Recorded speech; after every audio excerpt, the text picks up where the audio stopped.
Asia edition of Tucker Carlson Tonight. We're standing right now on the North Korean border. Our interview with the president didn't simply focus on foreign policy or the decay of American cities, though you could fill hours of programming on those topics. The federal government is being increasingly open about its decades-long investigation of UFOs. They have spent millions of dollars, and officials admit now they've seen many things they don't understand. We decided to ask the president about it. Here was his semi-cryptic answer. Watch. You gave an interview the other day in which you said you've been briefed on unidentified flying objects. Are they real? Well, I don't want to really get into it too much, but personally, I tend to doubt it.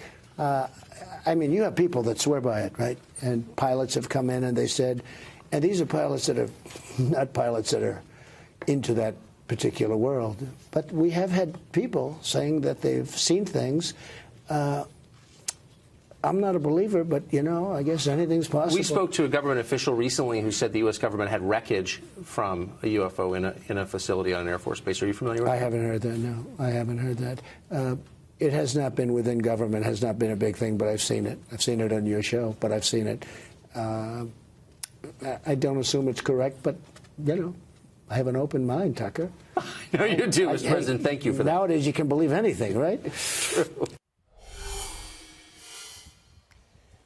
Nick Pope is a journalist. He once investigated UFO sightings for the British Ministry of Defense, and he joins us tonight. So, Nick, I thought that was an interesting answer. The president said he had been briefed, quote, I don't want to get into it, but he's skeptical that UFOs are real. What does that add up to, would you say? Well, first of all, I think it's absolutely refreshing to get a straight answer from a president, a sitting president, on this without dodging the question, without making some humorous reference to a science fiction movie. So that was good to hear. I understand the skepticism. I think everyone that started off looking at this within government starts skeptical. But as you say, this reference to the briefing that he has is very interesting. And when he says he doesn't want to get into this, does that reflect just that he's personally not that interested, or maybe that he received some classified information that he's not able to share about all this? We spoke to a credible, non-crazy U.S. government official who said categorically, flat out, the U.S. government has wreckage from a UFO. Didn't say it was extraterrestrial. It was an unidentified flying object, and the U.S. government has material from that aircraft, whatever it is. That's an amazing claim. How would the president not have heard that, assuming it's true? Well, I think... Yeah, I think that's the big thing, assuming it's true. I mean, I would think that the president has probably asked the chairman of the Joint Chiefs, firstly, is there a threat here to the United States? And secondly, setting that question aside, what are we dealing with? I mean, is this our own tech? Is it Russia? Is it China?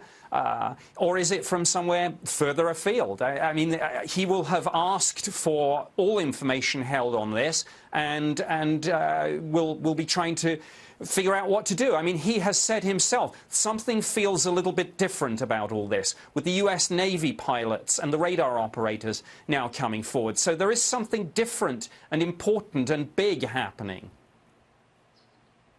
So what would you say, since you speak to a lot of people who are involved in this, not just in the professional UFO questioning world, which I think most of us have a right to be a little skeptical of, but of just, you know, ordinary pilots and people going about their business in government who have intersected with these stories or seen these objects themselves. What is the majority view about what these are? Russian, Chinese, American, or something else?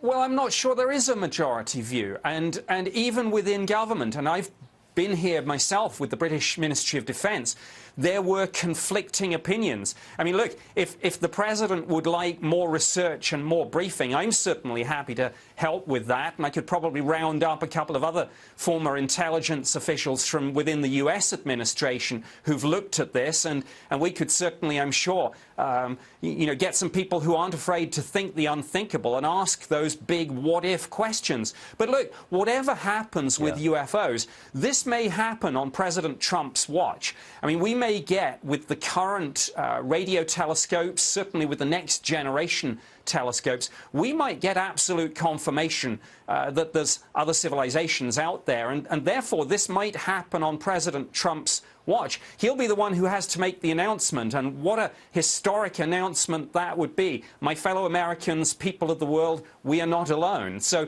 I'm glad to hear he's open-minded and thinking about this, because there has been an upsurge in these sightings, and who knows what the future will bring. There's something terrifying about all that. But we're not in control, as you often point out. Nick Pope, great to see you tonight. Thank you. Thanks, Tucker.